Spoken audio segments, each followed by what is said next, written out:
Hannah Pierce spat blood into the dust and lifted her chin. Rafe Cutter's hand had split her lip wide open, but it hadn't bowed her head, and as God was her witness, it never would. "You'll have to kill me, Rafe. That's the only way you'll ever set foot in this house as its owner." Across the dirt road, a stranger swung down from a tired roan, a man with old war behind his eyes, and a colt riding low on his hip. Wade Mercer had buried his heart on a battlefield 11 years gone. He didn't know it yet, but a Texas widow was about to dig it back up. If you believe in stories about brave women who refuse to break, and the broken men who find them when they've stopped looking, please subscribe to the channel, ring that bell, and stay with me until the very last word. And down in the comments below, tell me what city or town you're watching from tonight. I love to see just how far my stories have traveled across this beautiful country of ours. Now let's ride into Rust Hollow, Texas, the summer of 1876. Wade Mercer heard this slap before he saw who threw it. He'd been bent low over the horse trough outside the Bluebird house, splashing 2 days of road off his sunburnt neck, when the sound cut through the afternoon heat like a snapped cinch. Sharp. Mean. The kind of sound a man's hand made when it wasn't the first time it had landed on a woman's face. His Colt was halfway out of the holster before his brain caught up with his hand. 11 years out of the war, and his body still moved before he told it to. He turned slow water sliding down his collarbone, and there she was, standing on the porch of the boarding house, with her chin tilted up to the sky and her dark hair coming loose from its pins. Blood at the corner of her mouth. A man in a black flat-brimmed hat planted in front of her, his hand still raised 3 more men flanking him on the steps. She didn't touch the blood. She didn't cry. She didn't even flinch. She looked at the man who had hit her the way a woman looks at a snake she means to put a shovel through. "You strike me again, Rafe Cutter, and I swear before the Lord above, I'll bury that hand of yours in the south pasture and let the buzzards finish the job." The man laughed. A flat, ugly sound. "You got a mouth on you, Hannah. My husband paid for this house with his blood. You reckon a widow's mouth is gonna scare me into signing it over to the likes of you? I reckon a widow alone in a town like this ought to be more careful about who she sasses." "Then I reckon I ain't a careful woman." Wade hadn't meant to step up onto the porch. He hadn't meant to do anything but wash the trail off his face, find a bed, and ride out at first light. He'd told himself in Abilene, and again in San Angelo, and twice between there and here, no more fights that weren't his. No more women's troubles, no more towns. But his boots were already moving. "Afternoon," Wade said. The 4 men turned. Rafe Cutter looked him up and down the way a man looks at a stray dog wandering near his porch. Wade let him look. Kept his hand near the Colt, but not on it. There was a difference in Wade's experience between a man who was about to draw and a man who wanted you to know he could. "This ain't your business, friend." Rafe's voice was almost lazy. Almost. "No, sir, it ain't." "Then move along." "Reckon I will." Wade tipped his hat back an inch. "Soon as the lady tells me where I might rent a room for the night." The widow's eyes flicked to him. They were dark and tired and angry, and they didn't soften one bit at the sight of a stranger pretending to come to her aid. "This is a boarding house, mister, not a saloon. We don't serve drink, and we don't take guests who arrive with their hand on their gun." "Yes, ma'am." "Then take it off." Wade looked down at his own hand. It had drifted without his say-so back to the grip of the Colt. He moved it, slow, pressed his palm flat against his belt buckle where every man in the yard could see it. "That better, ma'am?" "It's a start." Rafe Cutter laughed again, but the sound had less air in it now. He'd seen the way Wade moved. Wade had wanted him to. "Hannah, darlin'." Rafe's voice was syrup poured over broken glass. "We ain't done. We been done since the day you crawled out from under whatever rock spawned you, Rafe Cutter. You got till Friday. I got till the Lord calls me home, and not a minute sooner." Rafe touched the brim of his hat with 2 fingers, the kind of gesture a man makes when he wants you to remember it later. And then he and his men walked down off the porch and back into the bright dust of the street. Wade let out the breath he hadn't realized he'd been holding. The widow looked at him, You can sleep in this barn. Ma'am? I said you can sleep in the barn. There's hay, and the roof don't leak much. 2 bits. I'd thought maybe a room. You thought wrong. 2 bits, mister. Take it or ride. Wade reached into his vest pocket, fished out the coins, and held them out. She didn't take them. She just stared at his hand until he set the money on the porch rail and stepped back. What's your name, mister? Mercer. Wade Mercer. Where you from, Wade Mercer? Tennessee. Originally. You ride for somebody? No, ma'am. Not for a long time. Good. I don't keep men under my roof who ride for other men.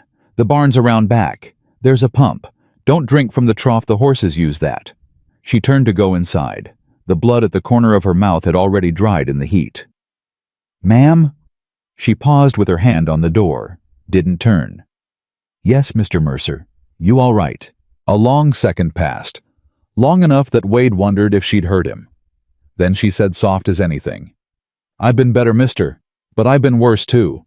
You'll find that's how most of us live out here. And she went inside and shut the door behind her. The bolt slid home with a small, decided sound. The barn smelled of old hay and older horses, and that sweet decay that only happened in a place a woman had been keeping up by herself after a man was gone. Wade unsaddled the roan, rubbed her down, set her in the empty stall next to a swayback mule, who watched him with the suspicious patience of an animal that had seen too much in its time. He slung his bedroll over a beam, hung his hat on a nail, and sat down on a bale of hay to think. He should leave at first light. He told himself that twice. He didn't believe it either time. The sun was sliding down behind the dry hills when he heard footsteps in the yard. He came out of the barn with his hand drifting toward the colt before he saw who it was, an old black man in a faded gray work shirt leading 2 horses toward the corral. Evenin', mister? The old man tipped his head. Evenin'. Name's Solomon. I work the place for Miss Hannah. Wade Mercer. I figured. She told me a stranger was sleeping in the barn. Told me to bring you some supper if you was hungry. I'd be obliged. Solomon led the horses into the corral without answering. Took his time about it. Wade had been around enough working men in his life to know that an old hand with a slow word usually had something to say once he'd decided you were worth saying it to. He waited. Finally, Solomon came back to the barn door, leaned against the post, and looked at Wade for a long measuring moment. You drew on Mr. Cutter today. I didn't draw. You commenced to draw. There's a difference, but it ain't a big one. He's a man who notices. I noticed him too. Mr. Mercer. Solomon's voice was quiet. You got a kind face under all that road. I'm gonna say this once, and you can take it however you take it. There's a stage out of here Tuesday morning, day after tomorrow. You ought to be on it. Why's that, Solomon? Because Rafe Cutter killed Miss Hannah's husband 2 years ago come October, and there ain't a man in this town brave enough to say so out loud, including the sheriff who watched it happen. The bale creaked under Wade as he sat down again. Slow. The way a man sits when his knees have gone out from under him without his consent. Killed him how? Shot him in the back. Said he was a horse thief.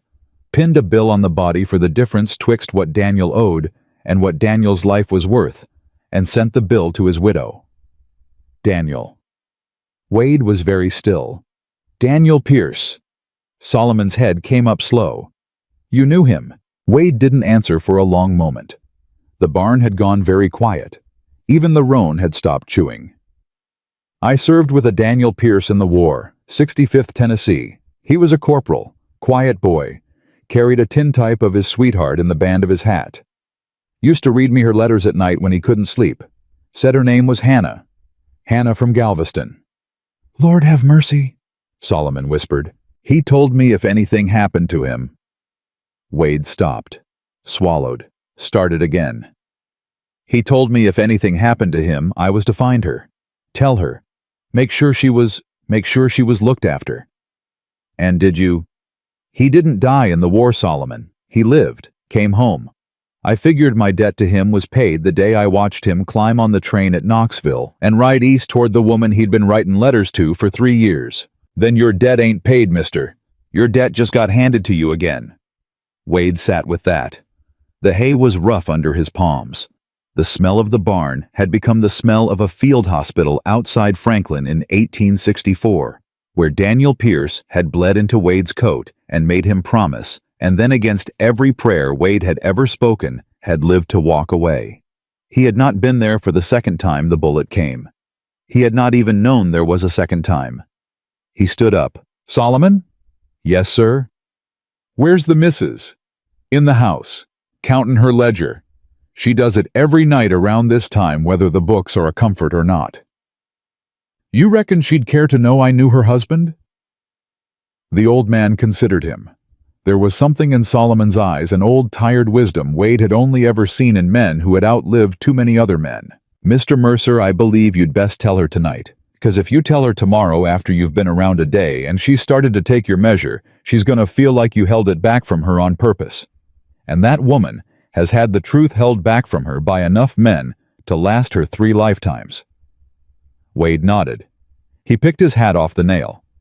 He walked across the dim barn and out into the blue summer dusk, and the dust of Rust Hollow crunched under his boots like old bones. Up on the porch of the Bluebird house, a single oil lamp had been lit in the window.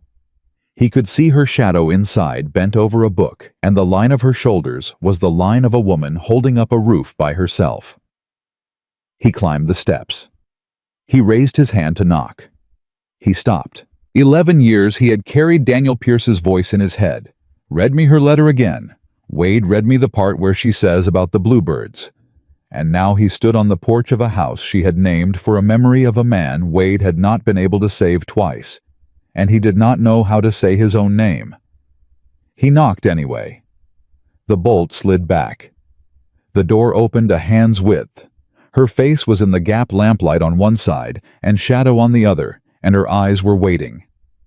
"Mr. Mercer." "Ma'am." "Is the barn not to your liking?" "Barn's fine, ma'am." "Then—" He took his hat off, held it in both hands. He had practiced harder speeches in his head than this one walking from the barn to the porch, and every one of them had crumbled somewhere between the third step and the door. "Ma'am, I came to tell you something, and there ain't no soft way to say it." "There rarely is, Mr. Mercer." "Your husband's name was Daniel Pierce." She went very still. The hand on the door tightened. "It was. He carried a tintype of you in the band of his hat. He read me your letters at night when his heart was too loud to let him sleep. He said you wrote about bluebirds nestin' in your mama's eaves the spring before he came home, and he said when he had a house of his own he was gonna call it the Bluebird House because he reckoned you'd love that." The door opened the rest of the way. Slow. Slow as a wound. "Mr.—" Her voice had gone hoarse. "Mr. Who are you?" "I'm Wade Mercer of the 65th Tennessee, ma'am. I rode beside your husband for 2 years of the war. I held him when he took a Yankee ball outside of Franklin in '64, and I made him a promise that night that I'd find you if he didn't come home. He came home." "Yes, ma'am, he did. And so I figured I'd been let off." "Then why are you on my porch, Wade Mercer?" He looked at her in the lamplight. The blood was gone from her mouth. Her hair was down now, dark and heavy on her shoulders, and she looked younger than she had on the porch that afternoon, and older. Both. "Because Solomon just told me how Daniel died, ma'am. And it seems to me a promise a man makes to a dyin' friend ain't a debt a man gets to pay only once." She did not cry. He had thought she might. Instead, her hand came up slow, steady, and she pressed it flat against the doorframe as if she needed the wood to keep her standing. "Mr. Mercer?" "Yes, ma'am." "You'd best come inside. I think you'd best come inside right now." And Wade Mercer, who 11 years ago had buried a portion of his heart in a Tennessee field hospital and had been riding ever since to keep the rest of it from following, stepped across the threshold of the Bluebird house and took off his coat. The door closed behind him with the same small, decided sound her bolt had made that afternoon. But this time, she was the one shutting him in. She lit a second lamp and set it on the kitchen table. "Sit, Mr. Mercer." "Yes, ma'am. I've got coffee on. It ain't fresh, but it's hot." "I'd be obliged." She moved like a woman who had buried things in herself the way other people buried silver, deep in places nobody could find without her say-so. She poured 2 cups. She set one in front of him. She sat across the table and folded her hands on the wood and looked at him the way a circuit judge looks at a man whose story she has not yet decided to believe. "Tell me what he looked like." "Ma'am, my husband, Mr. Mercer. If you knew him, tell me what he looked like." Wade set his hat on the chair beside him. He was a hair under 6 foot. Brown hair that curled at the back of his neck when it got too long, which was always. Eyes the color of weak coffee. A scar through his left eyebrow from a horse he tried to break when he was 14, and he laughed every time he told it because he said the horse won. Her mouth tightened. "Go on." He was left-handed but shot right-handed. Said his daddy made him learn it the proper way. He whistled when he walked. Couldn't carry a tune to save his soul, but the boys liked it because it meant he was nearby. He kept your tintype wrapped in a square of oilcloth inside the band of his hat, and when it rained, he held that hat to his chest like a baby. The lamplight wavered. So did her hands. What was the song? "Ma'am." What did he whistle? "Lorena." A small sound came out of her. It was not a sob. It was the sound of a woman setting something heavy down. He whistled it the day he came home, Mr. Mercer. He came up the road from the depot at Galveston, and I heard him before I saw him. "Yes, ma'am." He'd have.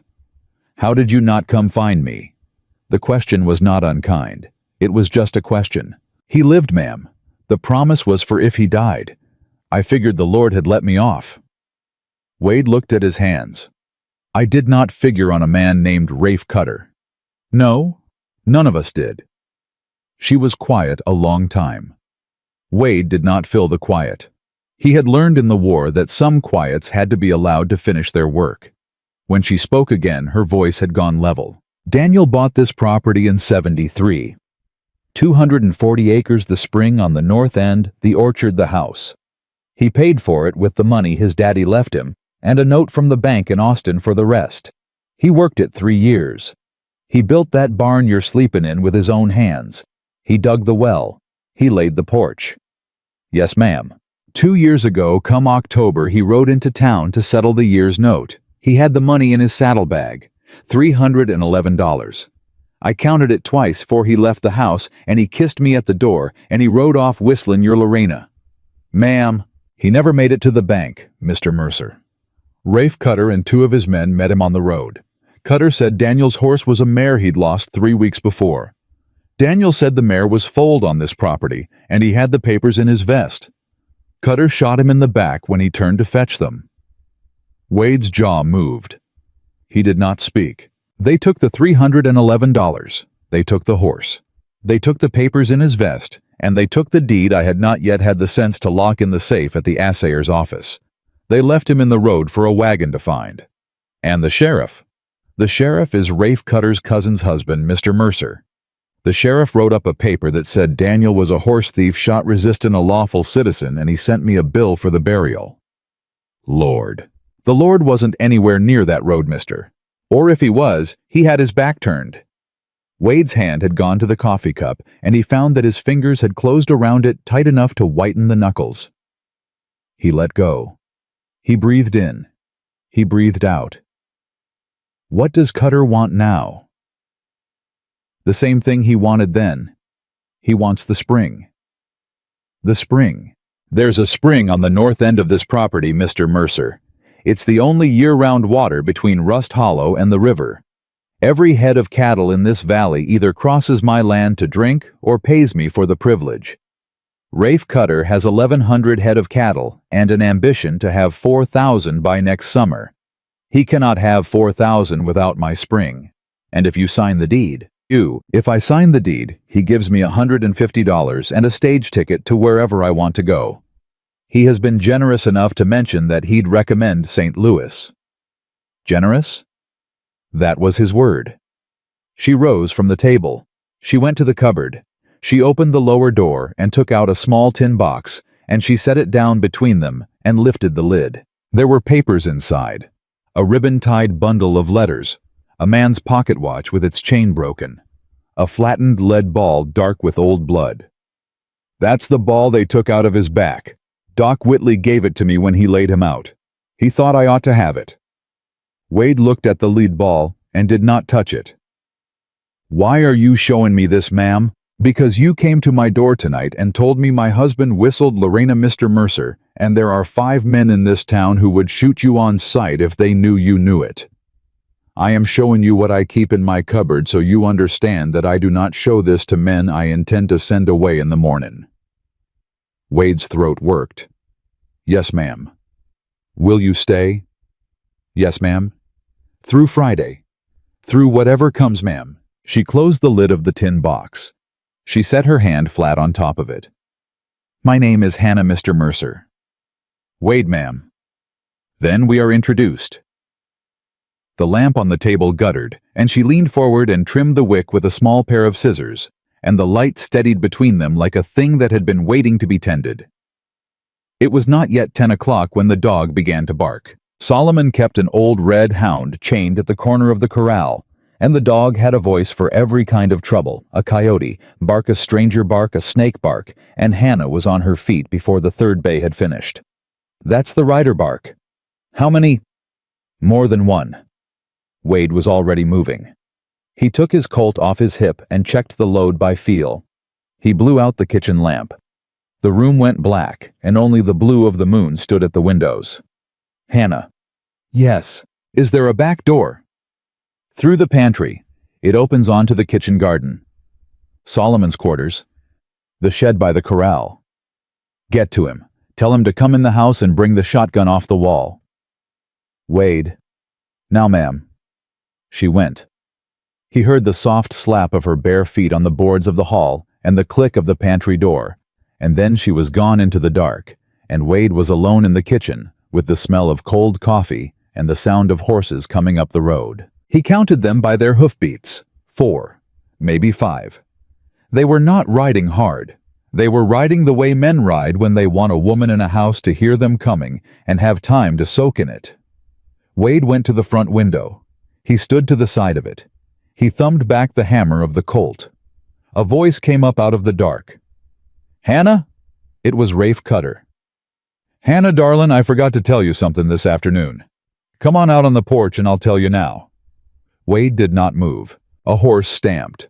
A man laughed. Not Rafe, one of the others. There was the slosh of liquid, and Wade's stomach went to ice before his mind named the sound. Coal oil. A man pouring coal oil on a wooden porch. He moved. He came out the front door low and to the side, and the man with the can looked up just in time to take Wade's pistol barrel across the bridge of his nose. The man went down with a sound like a sack of meal. The can rolled. The oil pooled on the boards and ran between the cracks. "Drop the matches, Cutter." 5 men on horseback in the moon-blue yard. Rafe in the middle, 2 on each side. Their faces were dark under their hat brims, but Wade could see the gleam of teeth and the shape of guns. Rafe Cutter held a tin matchbox in his left hand. "You again." "Me again." "You got sand, mister, coming out alone." "Who said I was alone?" A shotgun cocked behind Wade. Solomon stepped out of the dark of the dog trot with a long-barreled 12-gauge laid across his forearm, and Hannah came out behind him with the carbine off the parlor wall, and her hair was loose, and her eyes were wide, and she did not look afraid. "3 of us, Cutter," Wade said, "and the man on the ground makes you 4 to our 3, but I reckon you ride out with 2 of you bleedin' before any of us takes a hit. You feel like finding out which 2? Rafe looked at the matchbox in his hand. He looked at the coal oil on the boards. He looked longest at Hannah. "Hannah, darlin'. Don't you darlin' me, Rafe Cutter. This man'll be dead in a week. Then he'll die a better man than you'll ever be." Rafe's face moved, just a flicker. The flicker of a man who had been told no in a tone he had not heard since he was a boy. He put the matchbox in his coat pocket. "Friday, Hannah. Sundown. Friday sundown you come up that road with your hat in your hand and your mouth shut, Rafe Cutter, or you don't come at all." He turned his horse. The 4 other men turned with him. The one on the ground groaned, and one of the riders leaned down, hooked him under the arm, and hauled him belly over across his saddle, and they rode out of the yard with the slow contempt of men who wanted everyone watching to know they were not running. Wade did not lower the Colt until the last hoofbeat had died. Then his hand began to shake. "Gan, It was a small thing, a tremor at the wrist. He had felt it 1,000 times in the war, and not once since the war ended, and now it had come back to him on the porch of a Texas widow's boarding house, and he did not know what to do with it. Solomon laid the shotgun against the porch post. He did not look at Wade's hand. "Miss Hannah." "Yes, Solomon." "That was coal oil." "I know it." "They meant to burn the house with you in it." "I know it, Solomon." She set the carbine carefully against the rail. Then she sat down on the top step of her own porch, and she put her face in her hands, and she did not cry, but her shoulders went just once, the way a fence post goes when a horse has leaned on it. One season too many. Wade sat down beside her. He did not touch her. He did not speak. He had learned in the field hospital, and in the years after, when a person needed words, and when a person needed only a body next to theirs that was still breathing. After a while, she said into her hands, "He didn't say nothing I didn't expect." "No, ma'am." "And yet." "Yes, ma'am." "And yet." Solomon went around to the side of the porch with a bucket and a sack of sand from the corral and began to dump sand on the spilled coal oil, slow and methodical, the way a man does work he has done before. "Wade." "Hannah." "He has done this twice now. Tonight makes twice." He set fire to the smokehouse in May. Solomon got it out before it took. "I told myself it was boys. I told myself it was a drifter. I told myself a great many things, Wade Mercer, that I knew were not true." "Why?" "Because if I had said out loud what I knew was true, I would have had to do something about it. And there was no one to do something about it with. There is now." She lifted her head, looked at him. "You don't know me, Wade Mercer. I knew the man who loved you for 3 years, for he ever got to touch your hand, Hannah Pierce. I read your letters by lantern light when there was a war going on around me. I know more about you than I have any right to." She did not answer that. She stood up. She picked up the carbine. She went into the house, and Wade stayed on the step until Solomon had finished with the sand. When Solomon came back around, he sat down on the step beside Wade with the heavy slowness of a man who had been working since first light. "Mr. Mercer." "Yes, Solomon." "You were a soldier." "I was." "You were a good one." Wade was quiet a moment. "I was alive at the end of it. I do not know that the same is the same thing as good." Solomon nodded, like that answer was the one he had been hoping for. "Mr. Mercer, there's something I have not told Miss Hannah." Wade turned his head. "Tell me." "There was a 4th man in the road the day they killed Mr. Daniel." Solomon: "I was bringing a wagon of feed up from the freight yard. I came over the rise and I seen 'em. 3 men on horses with guns drawed and Mr. Daniel on the ground with his hands open. And there was a 4th man sittin' a tall gray horse off in the brush watchin'. Who? The sheriff, Mr. Mercer. You saw him. I saw him plain. He saw me too. He rode his gray horse over to my wagon, and he laid the barrel of his pistol up against my temple, and he said, 'Solomon, you old fool, you did not see what you just saw.' And I said, 'No, sir, I did not.' And he said, 'Solomon, if you ever say what you did not see, you will hang for the murder of Daniel Pierce by sundown of the day you say it.' And I said, 'Yes, sir.' And I have not said it, not in 2 years. The wind moved across the yard. Out by the road a cottonwood rattled. Why are you telling me, Solomon? Because I have been waiting 2 years for the Lord to send a man to this porch who could carry the truth out of my mouth and not get killed for the carrying. And tonight, a man come down off a tired roan and stepped between Miss Hannah and Rafe Cutter without being asked, and I figured maybe the Lord had answered." Wade was very still. "There's a witness. There's a witness, Mr. Mercer. There's me. Solomon, if you say what you saw out loud in front of a circuit judge, they will hang me before sundown of the day I say it. Not if I can get you to a circuit judge. There ain't a circuit judge in this part of Texas who don't owe Rafe Cutter a favor. Then we'll ride to one who don't. Mr. Mercer? Solomon, you are sitting on a porch with 2 old fools and a young widow, and you are talking about riding across the state of Texas with a black witness against the richest white man in 3 counties. Have you considered, mister, what that road would look like? Wade thought about it. I have considered it, Solomon. And I have ridden harder roads with worse men for less reason.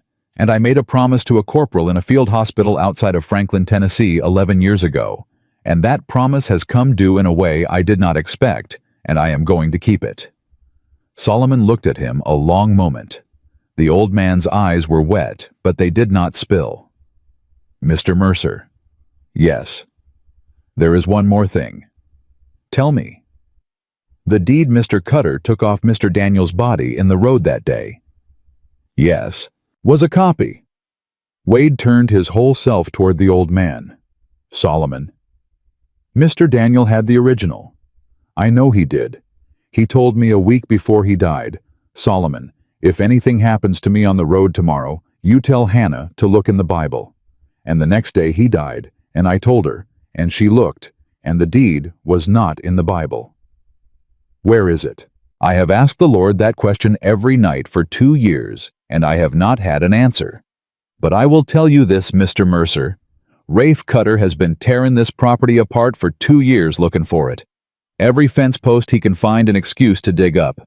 Every floorboard in the bunkhouse he could pry loose the time he sent his men in here under the pretense of buying hay.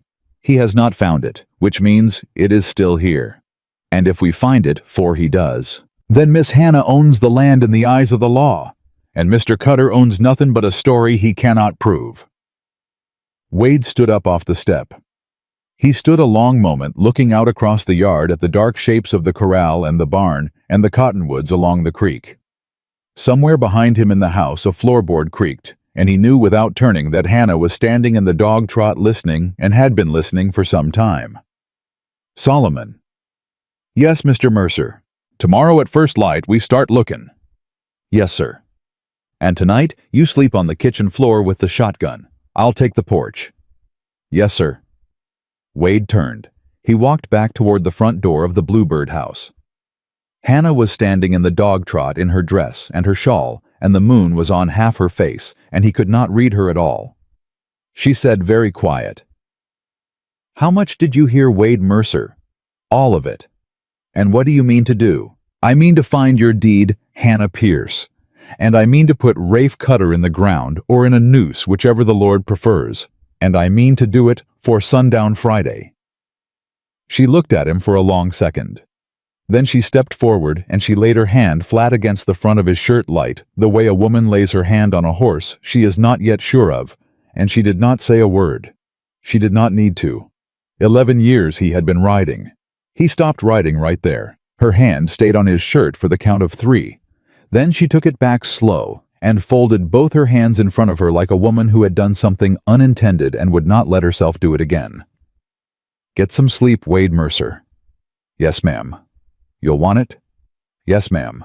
She turned and went into the dark of the house, and Wade Mercer stood on the dog trot a long minute looking at the doorway she had passed through, and then he took his bedroll off the porch rail and laid it down across the front threshold, and he slept with the colt under his folded coat and his ears wide open. He woke before first light the way the war had taught him to wake, eyes already moving before his hand reached the gun.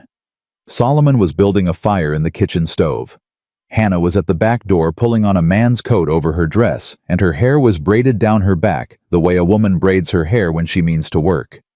Coffee in a quarter hour, Mr. Mercer? Yes, ma'am. Then we start looking. Yes, ma'am. She was a different woman in the morning. The night before had cracked something in her, and instead of weakening her, it had woken her. Wade had seen this in soldiers. A man could carry a fear so long it became the shape of him, and the day someone else put a hand to that fear with him was the day it began at last to lift. She poured the coffee herself. She gave him a tin cup. She said, Where do we start? Where did your husband spend his time? The barn, the orchard, the spring, the smokehouse, for Cutter burned it. And inside the house, his chair by the parlor window, the desk in the front room, our bedroom, the Bible, in the parlor, on the table by his chair. He read it most evenings. Bring it. She brought it. It was a heavy book, old, with a black leather cover gone soft at the corners. She set it on the kitchen table between them, and Wade thumbed through the pages slow, and Solomon stood at his shoulder and watched. There was nothing tucked inside. No deed, no paper. Only the thin India pages with their 2 columns of small black type and the occasional pencil mark in a margin. What are the marks, verses he liked? Read 'em to me. She turned the pages. She read them out soft. Whatsoever thy hand findeth to do, do it with thy might.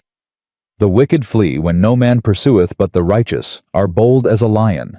He hath showed thee, O man, what is good. And on until Wade put his hand flat on the page she had just turned and stopped her.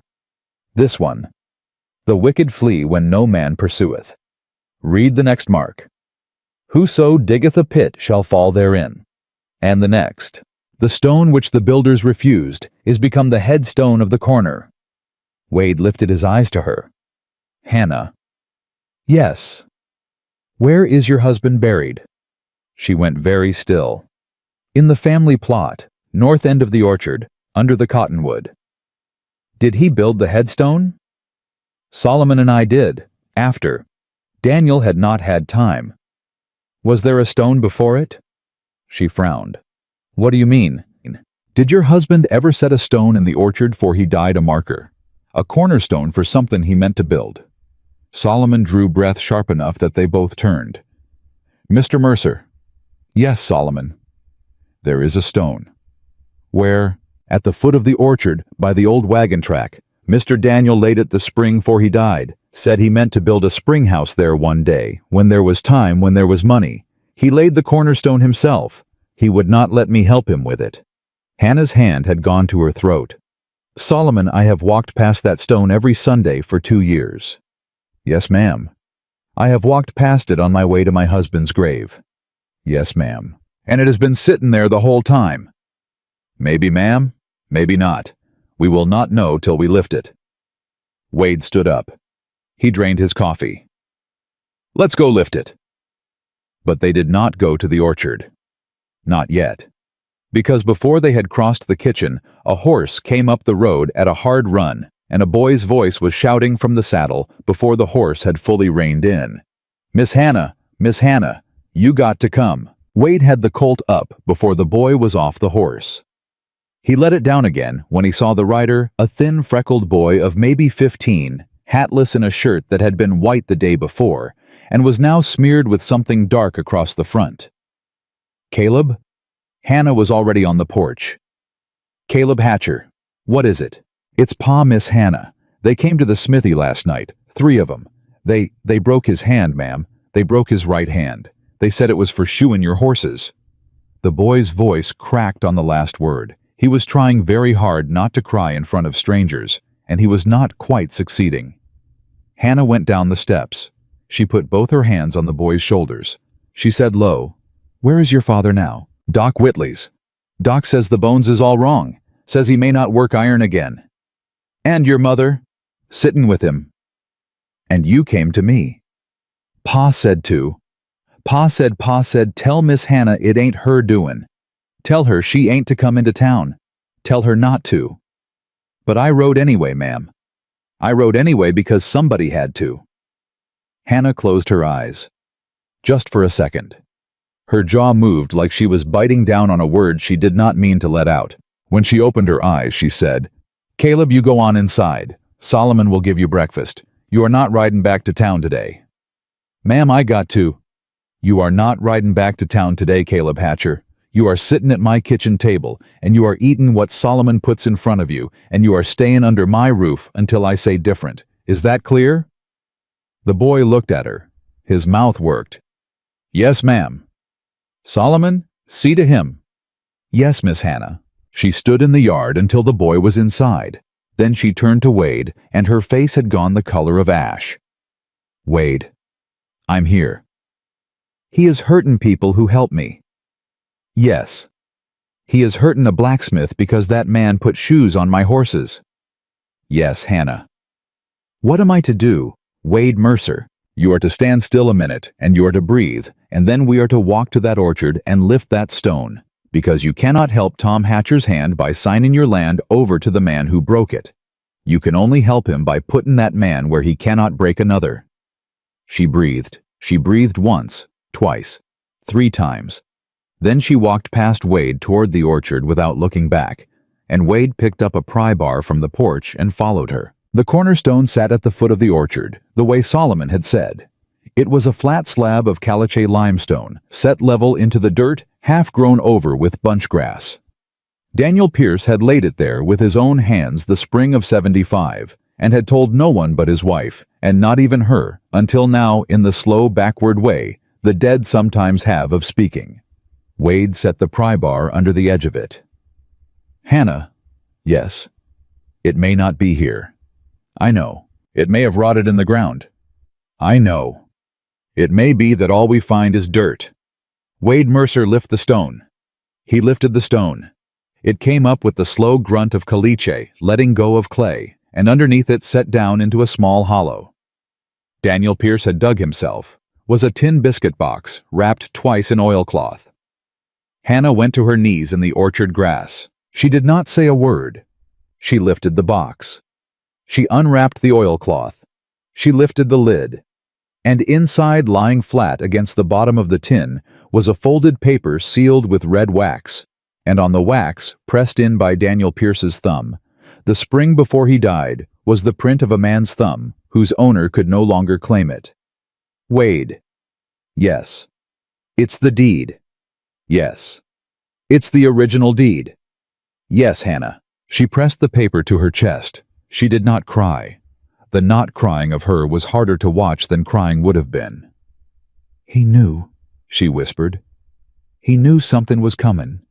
He laid this stone the spring before he died, Wade, and he hid this paper here, and he never told me, because he did not want me to carry the weight of knowing he was afraid. Yes, ma'am. He carried it alone. Yes, ma'am. He should not have. No, ma'am. She sat back on her heels in the grass with the deed in her hands, and Wade went down on one knee beside her, and for a long minute neither of them said anything. Then she said low, Wade. Yes. He left me this paper, but he did not leave me himself. No. And I have been angry at him for 2 years for that, and I have not let myself say it out loud, because what kind of woman is angry at a husband who was murdered? Wade was quiet. A widow, he said. A widow is angry at the husband who left her. It does not matter how he left. Anger is what's left when the love has nowhere to go. She turned her face. She looked at him. You have lost someone, Wade Mercer. I have lost a great many someones, Hannah Pierce. Tell me one of them. My brother, outside Shiloh. He was 19. And were you angry at him? For 10 years I was angry at him. And then I rode into a town in Texas and a widow slapped a man twice my size in the mouth on her own front porch. And I have not been angry at my brother since I crossed her threshold. Hannah's mouth moved. It was not yet a smile. But it was the place a smile would have been if the morning had been a different one. Wade Mercer. Yes. You are a strange man. Yes, ma'am. She rose. She tucked the deed into the front of her dress, pressed flat against her ribs. She brushed the grass off her skirt. We have to ride to the assayer's office in Pecos. Yes. Today. Yes. We cannot go to the office in Rust Hollow because Cutter has the man there in his pocket. No, we cannot. It is 40 miles to Pecos. Then we leave within the hour. But the morning was not done with them. They were walking back through the orchard, the deed against Hannah's ribs and the pry bar in Wade's hand, when they saw the second rider. He was a young man, younger than the boy Caleb, almost a child, and he was walking his horse up the wagon track from the south, slow, both hands in plain sight at the level of his shoulders. Wade stepped in front of Hannah. The colt came up. Far enough, mister. I ain't armed. The young man's voice was thin. I left my pistol at the gate. Look down at the gate. It's hanging off the post. Wade looked. There was a holster on the gate post hanging by its belt. Who are you? Name's Jubal Reese. I rode for Mr. Cutter till last Tuesday. And now I don't ride for nobody. I'm asking permission to come up to the porch and talk to the missus. Hannah stepped out from behind Wade. Her hand was on the deed at her ribs. "Why would I let one of Rafe Cutter's men onto my porch, Mr. Reese?" "Because, ma'am, 2 years ago I held the reins of his horse on the day he shot your husband in the back. And I have not slept a full night since. And I rode out here this morning to tell you so, because I cannot carry it no more." The silence that came down on the orchard then was the kind of silence that happens once or twice in a person's life, and after it, nothing in that life sits the same way again. "Solomon." Wade did not turn his head. "Solomon, come out here, please." The old man came out of the kitchen with the shotgun across his arm. He took one look at Jubal Reese, and his face went a color Wade had not seen on him. "That's him, Mr. Mercer." "You sure?" "That's the boy who held Mr. Cutter's reins." Jubal Reese had begun to shake. It started in his shoulders and worked down through him like a chill. He did not lower his hands. He stood in the yard with his palms at his shoulders, and he said, "Yes, sir, I am him. I was 16. I am 18 now. I've been carrying it 2 years." "Why now?" Hannah's voice was flat. "Why this morning, Jubal Reese?" "Because last night Mr. Cutter sent me with the can of coal oil to your porch, ma'am. I was the one with the can, the one your man knocked down. And I rode home with my nose broke, and I laid in my bunk all night, and at first light I packed my saddle and I rode here. Because the next thing he asks me to do, ma'am, the next thing I will not be able to live with." Hannah looked at him a long time. "You held the reins?" "Yes, ma'am." "You watched?" "Yes, ma'am." "You did not ride for the law?" "No, ma'am. The law was sitting a tall gray horse in the brush, ma'am. There was no law to ride for." "You saw the sheriff?" "Plain as I see you. Mr. Cutter shot, and the sheriff watched, and after the killin', the sheriff rode down out of the brush and shook Mr. Cutter's hand." Hannah closed her eyes. "Jubal Reese." "Yes, ma'am." "If I take you in, Rafe Cutter will hang you the day he catches you." "Yes, ma'am, I know it." "And you came anyway?" "Yes, ma'am." She opened her eyes. "Solomon?" "Yes, Miss Hannah." "Lower the shotgun. Mr. Reese, you may put your hands down. Wade, holster your pistol." Wade did not move for a second. Then he holstered the Colt slow. "Hannah." "Yes." "Are you sure?" "Wade Mercer. I am sure of nothing I have done in 2 years more than I am sure of this. The Lord did not send us one witness this morning. He sent us 2. We are not going to turn the second one away in the yard." Wade nodded once. "Mr. Reese." "Yes, sir." "You will eat at our table. You will sleep in our barn. You will not ride from this property without my say-so or hers. And if you are lying to us about any part of what you have just said, I will know it before sundown, and you will not see another one. Are we clear?" "Yes, sir. We are clear." "Then come up to the porch." Jubal Reese came up to the porch. He sat down on the step. He put his face in his hands, and his shoulders shook, and Hannah Pierce, who had not cried the night her husband was killed, nor the morning his body was brought home, nor any night since, laid her hand on the back of the boy's neck and did not move it for a long time. When she lifted her hand at last, she was looking at Wade. "Wade." "Yes." "We have a deed." "Yes." "We have a witness who saw the sheriff." "Yes." "We have a witness who held the reins." "Yes." "And we have until sundown Friday." "Yes." "Wade Mercer." Her voice had dropped to the tone a woman uses when she is asking the Lord a question she does not yet know the answer to.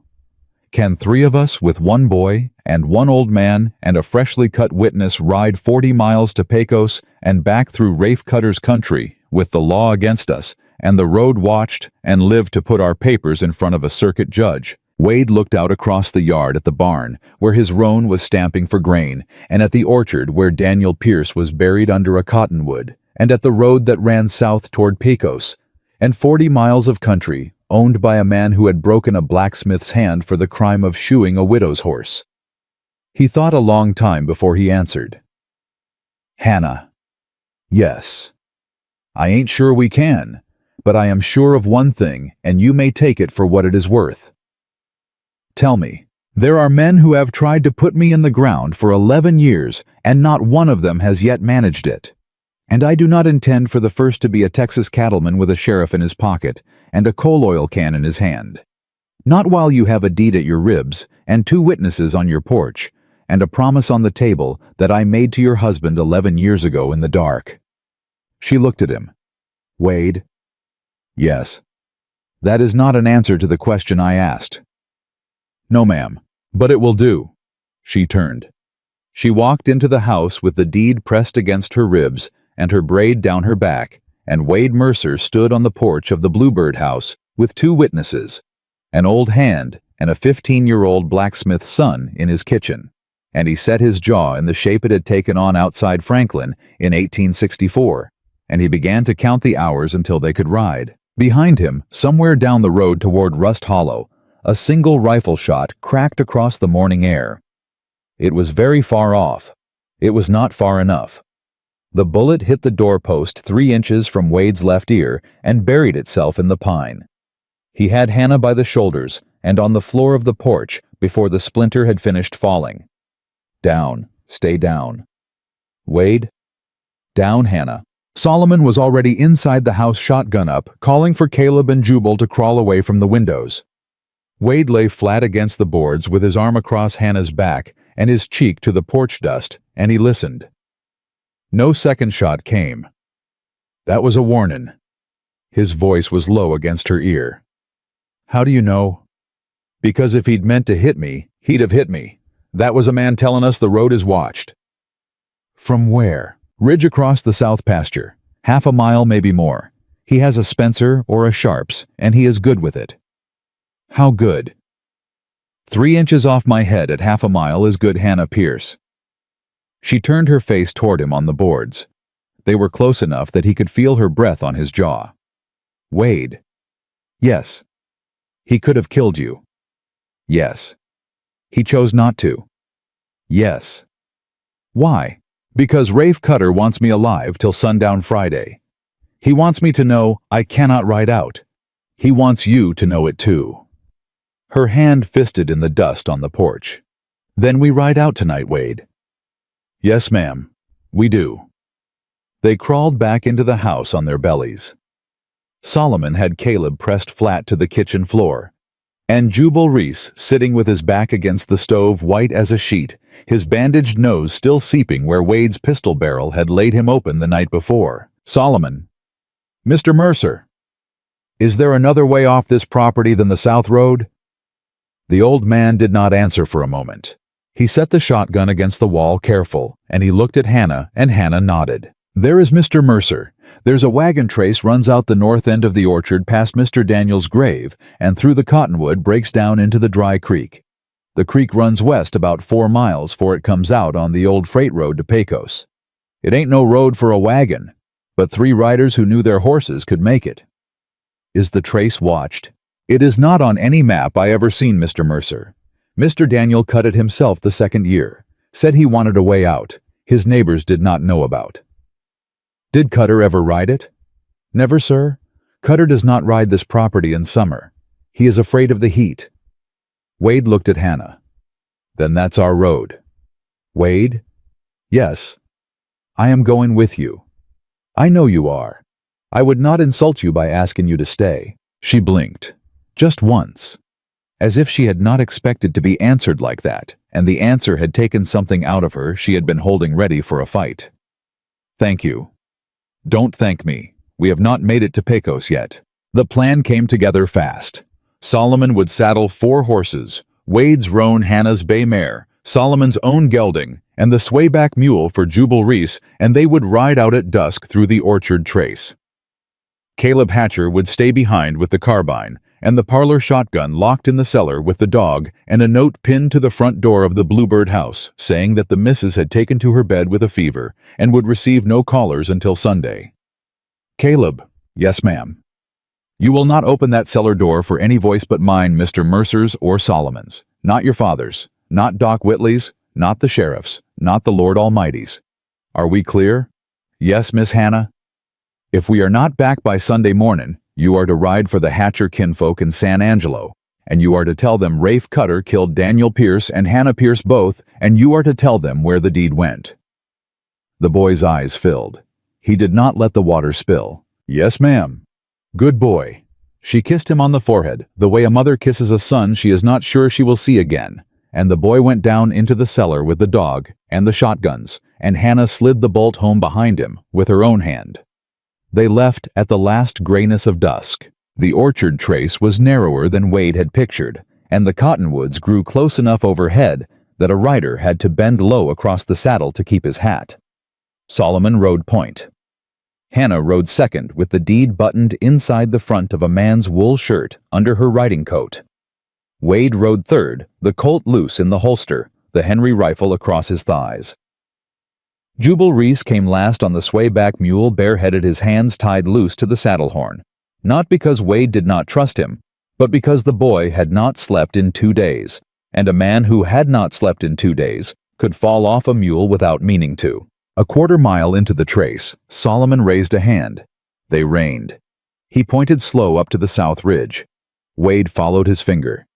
There was a man on a horse on the ridge, black against the last light, not moving. "He sees the orchard," Solomon whispered. "He cannot see this trace." "Are you sure?" Mr. Daniel was sure, Mr. Mercer. And Mr. Daniel was a man who got most things right except the day he got 'em wrong. They rode on. The trace dropped down into the dry creek bed an hour after full dark, and the horses slipped on the loose stones, and twice Hannah's mare went to her knees and came back up. The third time the mare did not come back up easy, and Hannah swung off her calm and led the horse on foot for half a mile until the ground evened. Wade rode beside her, leading the roan. "Hannah." "Yes." "You ride better than half the men I served with." "My father raised horses outside Galveston, Wade Mercer. I have been on a horse since I was 3. And he taught you to shoot." "He taught me to shoot a deer." "Daniel taught me to shoot a man, though we both pretended he was teaching me to shoot a coyote." "Hannah." "Yes." "Have you ever shot a man?" A long second. "No." "Tonight you may have to." "I know it." It does not get easier the second time, but it gets quieter. The first one is the loudest. She did not answer for a while. The mare's hooves rang on the stones. Then she said, "Wade?" "Yes." "If I do, will you sit with me afterward?" "Yes, Hannah, I will sit with you afterward." "Promise." "I promise." The creek bed bent west, and the moon came up, and they made 4 miles in something close to silence. The ambush came at the freight road. They had cleared the last of the cottonwood breaks and were walking the horses up the cut bank onto the old freight road to Pecos when Solomon went stiff in the saddle and threw his hand back palm flat, the soldier's sign for stop learned from no soldier, but read in his bones the way a man reads weather. "Smell that, Mr. Mercer." Wade smelled it. Tobacco. Cheap wet tobacco, the kind a man chewed and spat. "How many?" "2 horses ahead. Maybe 3. Wind's wrong for a count." "Hannah, get behind me." "Wade." "Behind me, ma'am." She moved her mare behind the roan. The deed was a square hardness against her ribs. Wade slid the Henry off his thighs and levered around. "Solomon, take Jubal and circle north through the brush. Come up behind him on the road. I'll go straight up the cut bank when I hear your shotgun." "Yes, sir." "Hannah, you stay with me." "Yes. You shoot the first man who comes for the deed. Do you understand me? You do not shoot the first man you see. You shoot the first man who comes for the deed." "Yes, Wade." Solomon turned his horse and walked it slow into the brush with Jubal Reese on the mule behind him, and the dark ate them. 2 minutes. 3. 4. The shotgun went off behind the road like a thunderclap. Wade kicked the roan up the cut bank. There were 3 of them. He knew it the moment he came over the lip of the road, because his eye had been counting hoofbeats in the dark for an hour, and his eye was rarely wrong. 1 man down, already blown half off his horse by Solomon's shotgun. 1 man wheeling his horse. 1 man already firing. The first round took Wade's hat clean off his head. He shot back from the saddle. The Henry kicked. The wheeling man came out of his stirrups backward and hit the road with his arms loose. The third man broke for the brush. "Wade," Hannah's voice, sharp, behind him. He turned in the saddle. A fourth man had come up out of the cut bank on foot. They had missed him in the dark. He had been crouching low, and he had Hannah's bridle in one hand and was reaching for the front of her shirt with the other. Hannah shot him in the chest. The little carbine she had pulled from her saddle scabbard cracked once, and the man let go of the bridle, and he sat down hard on the road, and he looked at her with a look of pure boyish surprise. Then he fell over. Hannah did not lower the carbine. "Hannah, I'm here. Hannah, look at me." She turned her head. Her face in the moonlight was the color of paper. "Are you hit?" "No." "Solomon, silence." "Solomon." The brush parted. Jubal Reese came out leading Solomon's gelding. Solomon was on the gelding's neck. He was holding to the mane with both hands, and the front of his shirt was black. Wade was off the roan and across the road before Hannah's carbine had stopped shaking in her hand. "Solomon?" "Mr. Mercer." "Where?" "Belly, sir. He had a derringer in his boot. I did not see it till it was up." "Jubal, get him down." They got him down. They laid him in the dust of the freight road. Wade tore the shirt open, and one look told him what he had not wanted to know.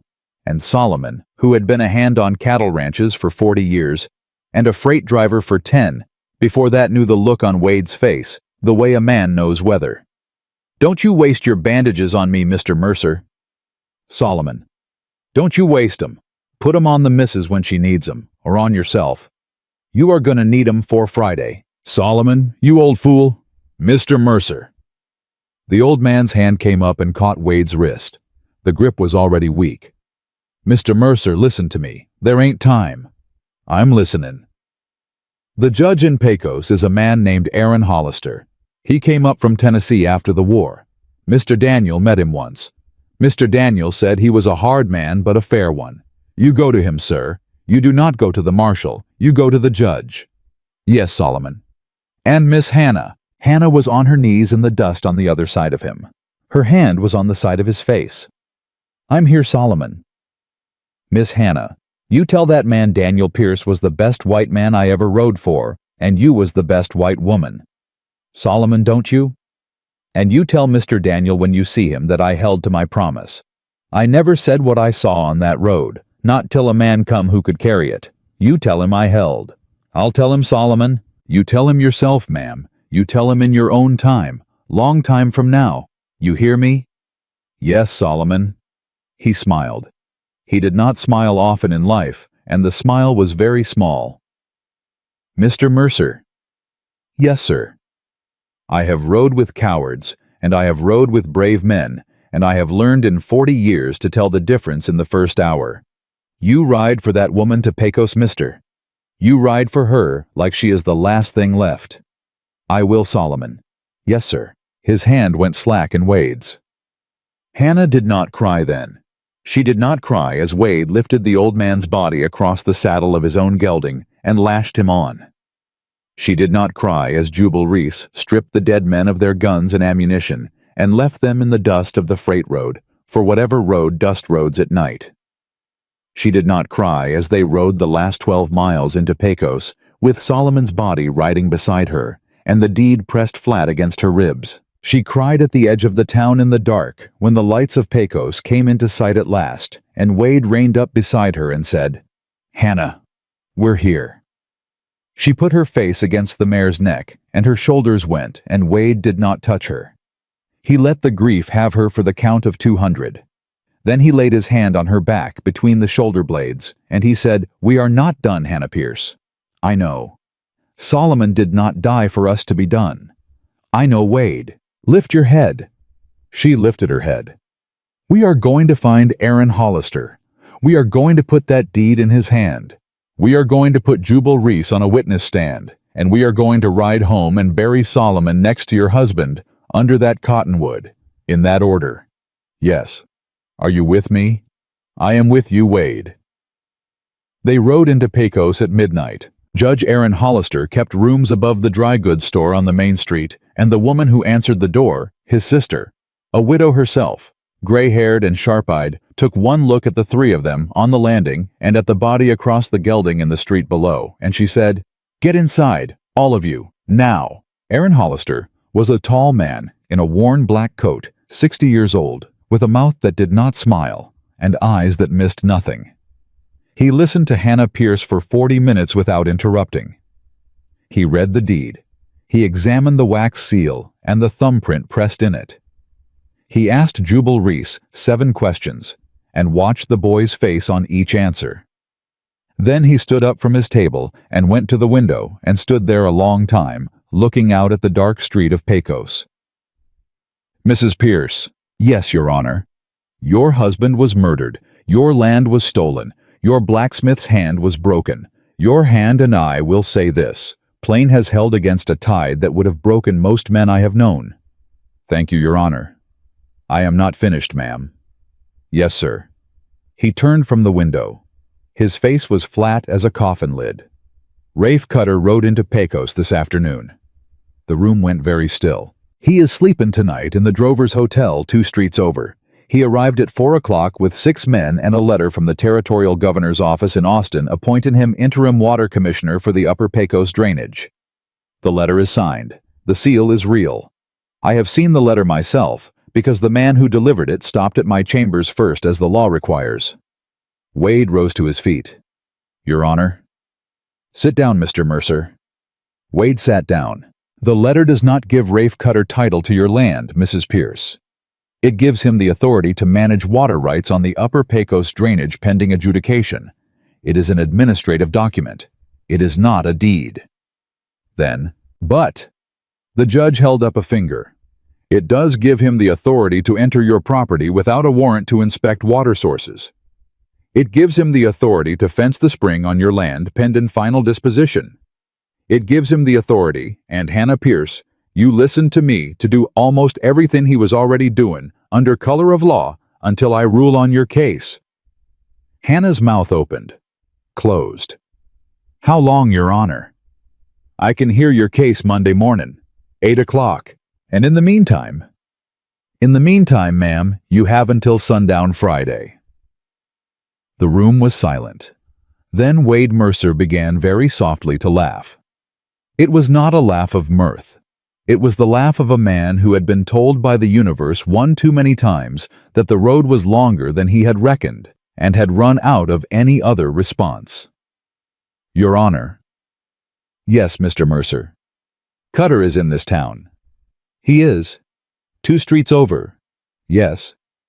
"With 6 men." "Yes." "And he does not yet know that we are here."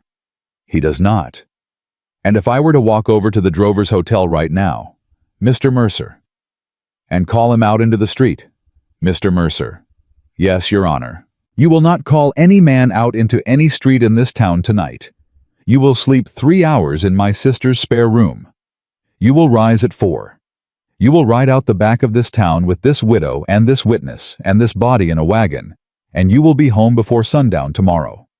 Because the only thing in this world that will keep Rafe Cutter from holding Hannah Pierce's spring on Friday at sundown under the seal of the Governor of Texas is for that woman to be standing on the porch of her own house in front of her own neighbors with her deed in her hand when he comes riding up that road." Hannah's voice came out of the corner of the room very quiet.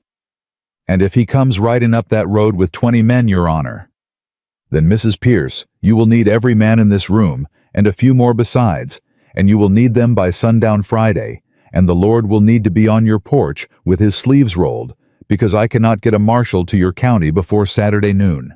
Wade stood up. He walked to the window. He looked out at the dark main street of Pecos, where somewhere 2 streets over Rafe Cutter was sleeping in a feather bed under the seal of the Governor of Texas. Then he turned. "Hannah?" "Yes." "We ride at 4. "Yes." "And we ride past the Drovers Hotel on our way out of town." "Wada, we do not stop. We do not call him out.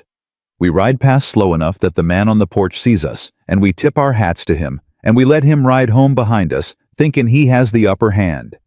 Because a man who thinks he has the upper hand walks into a room with his shoulders down, and a man with his shoulders down is the easiest man on God's green earth to put on the floor. The judge looked at him a long moment. Mr. Mercer. Yes, Your Honor. Were you a soldier? I was, sir. Officer. Sergeant. 65th Tennessee. Wade's head came up. Yes, sir. How did you? Because I rode for the same regiment's son, 2 years before you.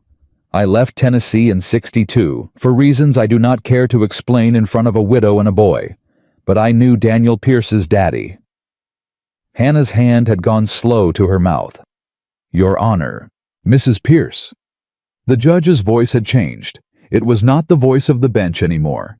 I will be on the porch of your house Friday at sundown, with my sister, and with the 2 deputies in this town who do not yet know they are working for me on Friday. Now go to bed, all of you. Wade did not move. Your Honor. Yes, Mr. Mercer. 3 of us rode out of that property. 1 of us is dead in the street downstairs. Yes, and I am going to ride back into that property with 2 of us and a dead man and a deed, and we are going to stand on that porch at sundown Friday. Yes, Mr. Mercer? And Rafe Cutter is going to come up that road. He is.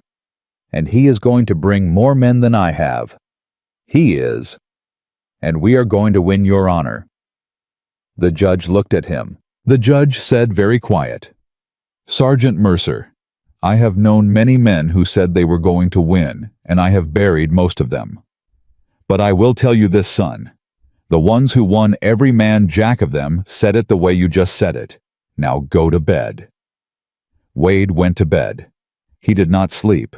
In the small spare room above the dry goods store, with the lamp turned low, and the sound of Pecos moving outside the window, he sat on the edge of the narrow bed, and he held his hands in front of him until the tremor went out of them. It took an hour, then he stood. He buckled the Colt back on. He walked across the landing. He knocked very soft on the door of the room where Hannah Pierce was lying awake. She opened the door. She did not say a word. She put her hand against the front of his shirt. Second time in 2 days, she had done it, and this time her hand stayed there, and she did not take it back. Wade laid his own hand over hers. Hannah. Yes. Whatever happens Friday. Yes. I need you to know. I know, Wade Mercer. Hannah. I know. I have known since you stepped onto my porch and put your hand on the grip of your gun for a woman whose name you did not know. I am a widow, Wade. I am not a stupid woman. I know. He bent his forehead to hers. They stood like that a long minute in the doorway of a borrowed room in a strange town, with a dead man in a wagon downstairs, and 40 miles of bad country between them and a porch they had to be standing on by sundown Friday. She said against his cheek, Come back with me alive, Wade Mercer. I have buried one good man already. I cannot bury another. Yes, ma'am. Promise. I promise, Hannah. And in the dark of the upstairs landing of Aaron Hollister's house, while Pecos slept, and Rafe Cutter slept 2 streets over with the seal of the governor of Texas under his pillow, Wade Mercer made the second promise of his life he meant to keep until the day the Lord called him home. The first one had been to her husband. The second one was to her. They rode out of Pecos at 4 in the morning, and they rode past the Drovers Hotel. Wade did not look up at the second-floor windows. He did not need to. He felt the eyes on him, the way a man feels a snake in the grass without seeing, without hearing, in the bones at the back of the neck. He tipped his hat to the empty porch, as if he had all the time in the world. Beside him, Hannah sat her mare with her chin up and the deed flat against her ribs, and behind them Jubal Reese drove the wagon with Solomon's body wrapped in canvas under a load of feed sacks. A boy was sweeping the porch of the hotel. He stopped sweeping. He went inside fast. He saw us, Wade. I know it. He'll wake Cutter. That's what we want. Wade. Hannah, listen. If Cutter wakes up at 4 and sees us riding out slow, he reckons we have done something here he does not yet know about, and he will lose 2 hours asking the wrong people the wrong questions. By the time he saddles a horse to follow, we have a 4-hour lead, and 4 hours is the difference between dying on the freight road and standing on your porch. She did not answer. Her hand went to the deed, stayed there. They cleared Pecos by 4:20. The wagon rattled on the freight road, and Wade rode point with the Henry across his thighs and the moon already going pale. 6 miles out, a horse came up the road behind them. Wade turned in the saddle, the Henry up. It was Aaron Hollister. The judge reined in beside them. He was wearing a road coat over his black suit and a Spencer carbine across his pommel, and a look on his face that was not the look of a man who slept in featherbeds. "Your Honor." "Sergeant?" "You said Friday." "I changed my mind, son. I will not have a witness murdered in my district between Tuesday and Friday because a circuit judge slept easy in Pecos." "You have a court." "My sister is taken the bench Wednesday. She has done it before in informal matters. I will return for Monday's docket. Drive on, Mr. Reese." Jubal Reese drove on. The wagon rolled. The judge fell in beside Wade, and the four of them rode west into the gray of a Texas dawn, with Solomon's body keeping pace behind them, and a man who had ridden with Wade's regiment 14 years ago riding at his shoulder. Hannah said low, "Aaron Hollister." "Mrs. Pierce." "Why did you ride out?" "Because, ma'am, I have been waiting 14 years to do something for the man your husband's daddy did something for one cold night in '63, and I did not get to do it for the daddy, and I did not get to do it for the son, and I am not going to miss the chance to do it for the widow." She did not press him on what the something had been. Wade saw her hand brush the front of her shirt where the deed was. He saw her nod once, very small. They reached the Bluebird house at 3 in the afternoon Friday. They had not stopped for sleep. They had not stopped for food. They had stopped twice at creeks to water the horses, and once to bury Solomon. Hannah had refused hard to bury him on the road. "He goes under that cottonwood next to my husband Wade Mercer, and not 1 foot to the south of it." Caleb Hatcher was in the cellar. He came up out of it pale and red-eyed when Hannah called his name through the floor, and the dog came up after him, and the boy threw his arms around Hannah's waist, the way a son throws his arms around a mother who has come back from a place he had not been sure she would come back from. "Miss Hannah." "I'm here, Caleb." "Solomon." "Solomon is in the wagon, Caleb. We are laying him under the cottonwood at sundown, whether Rafe Cutter rides up that road or not." The boy's face crumpled. He put it against her shoulder. Wade did not watch. He was already at the porch counting. "Judge." "Mr. Mercer?" "How many men do we have?" "You." "Me, Mr. Reese." The boy with the carbine in the cellar. "My sister, who I left at the rectory in Pecos with strict orders to ride for the marshal at first light." "Saturday, I will not lie to you, son. She is not on this porch." "The 2 deputies I telegraphed from the dry goods store last night are riding from Fort Stockton and will not arrive before midnight." "5 of us, then." "5. "And the missus?" "And the missus." 6. 6. "How many is Cutter bringin'?" The judge looked at him. "At least 12, son, maybe 15. Wade nodded. The number did not surprise him. He had reckoned 12 at the lowest. Hannah came up onto the porch behind them. She had Caleb under one arm. Her face was the color of paper. "Wade." "Hannah." "Tell me what to do." "Bring me every long gun in this house. Bring me every box of cartridges. Bring me your husband's old Spencer if it still shoots." "It shoots. He cleaned it the week 'fore he died." "Bring it. And bring me his pistol if you still have it." "I have it. I have everything he had." "Hannah." "Yes." "You are going to stand on this porch at sundown with the deed in your hand. You are not going to fire a shot. You are not going to draw a weapon. You are going to stand on the porch the way a woman stands who owns the ground under her feet, and you are going to let the law speak for you. And if the law fails, then I will speak for you." She looked at him. Her eyes were dry. "Wade Mercer." "Yes, ma'am." "You will not die on this porch." "No, ma'am, I do not intend to." "Promise me again." "I promise, Hannah." She kissed him then. It was not a long kiss. It was the kiss of a woman who had decided in the last 24 hours that she was not going to die without having done it once, and that she was not going to apologize for the doing. When she stepped back, her chin was up. "Now we work." They worked.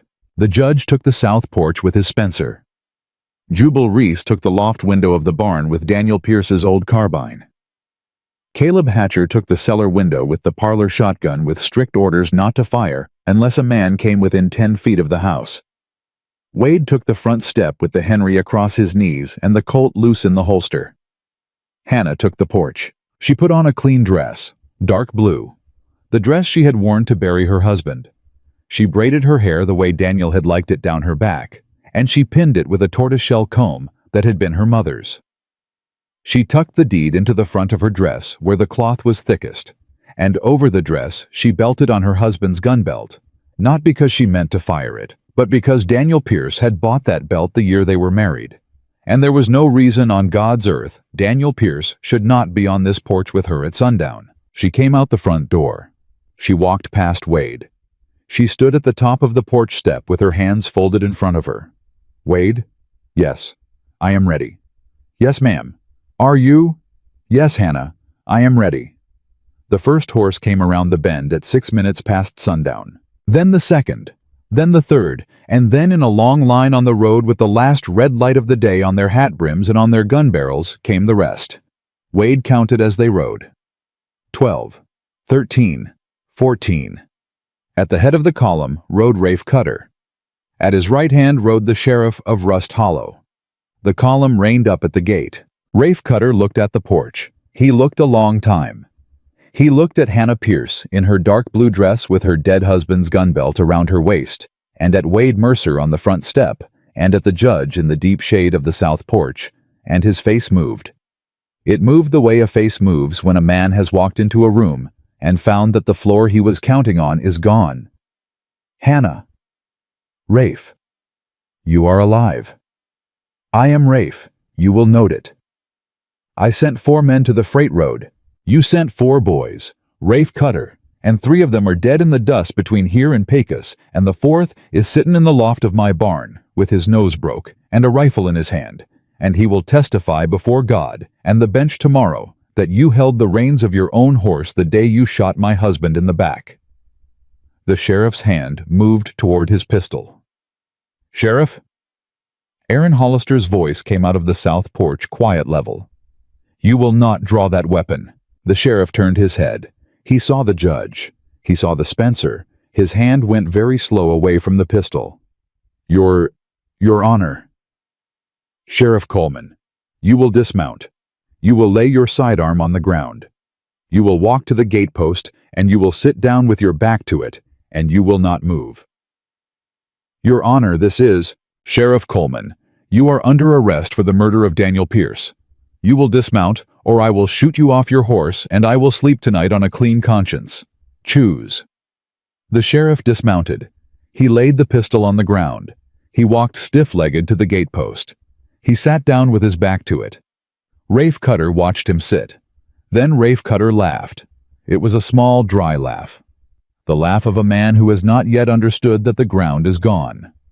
Your Honor, Mr. Cutter? You are one judge. I am. I have a letter from the governor. You do. I have 14 men on this road. You do.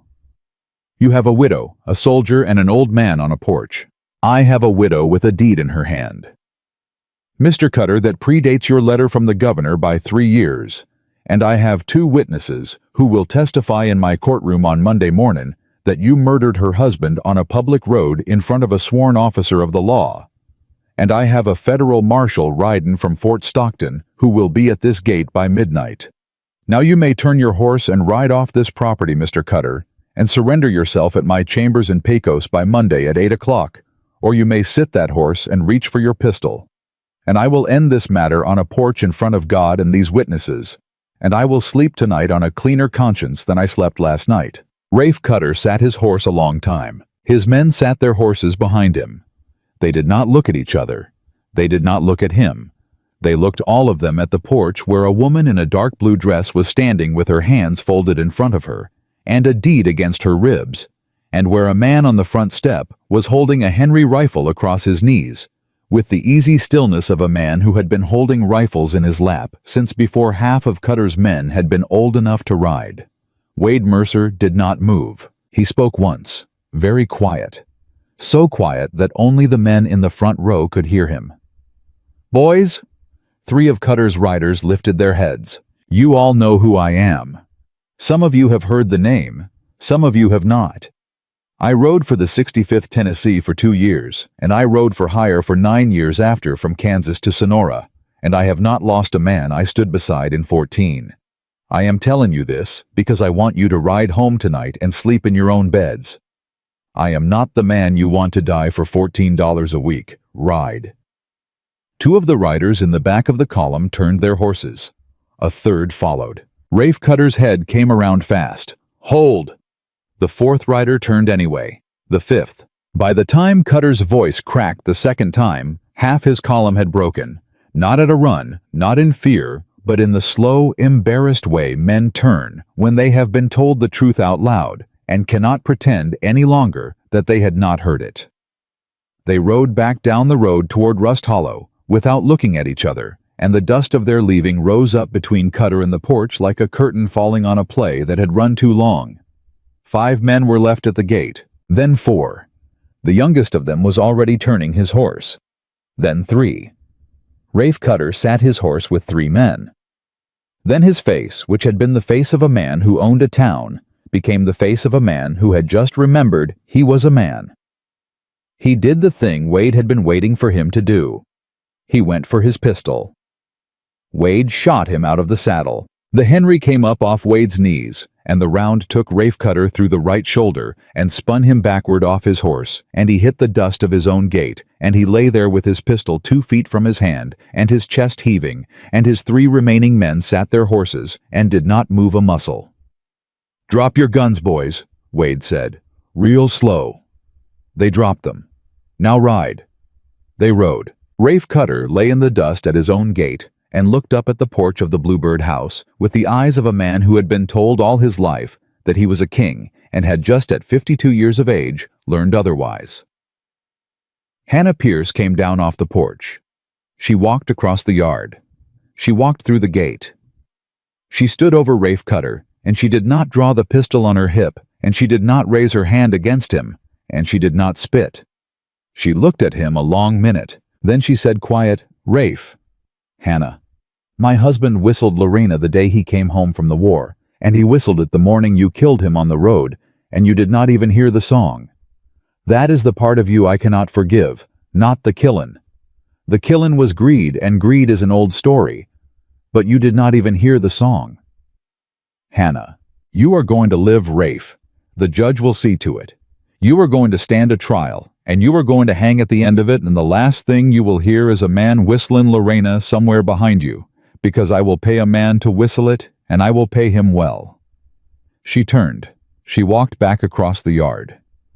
She came back up the steps of her own porch, and she stood at the top of them, with her hands folded in front of her, and she did not look back. The judge bound Rafe Cutter's shoulder with strips of his own shirt, because the judge was that kind of man, and they tied Cutter and the sheriff together at the wrist and laid them in the back of the same wagon Solomon had ridden home in, and at midnight the federal marshals from Fort Stockton came up the road with 4 deputies, and they took the wagon away. They buried Solomon under the cottonwood at the foot of the orchard at first light Saturday morning. Hannah read from the book of Micah, "He hath showed thee, O man, what is good." Wade laid a flat stone of Caliche limestone over the grave, with his own hands the way Daniel Pierce had laid one in the orchard the spring before he died. And Caleb Hatcher cried into the dog's neck, and Jubal Reese stood with his hat in his hands and did not say a word, and Aaron Hollister sang the doxology in a baritone that had not been used in a long time, and was the better for the using. When they had finished, Hannah looked at Wade across the grave.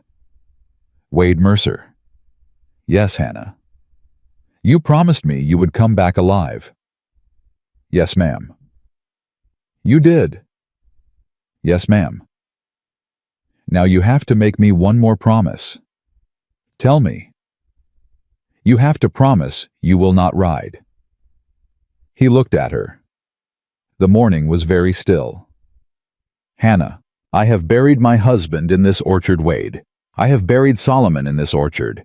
I have stood on this porch in a dark blue dress with a deed against my ribs, and I have watched 15 men ride up the road, and most of them ride back down it. I have done all of that, and I will not do one more thing, Wade Mercer. I will not stand on that porch and watch you ride away from it.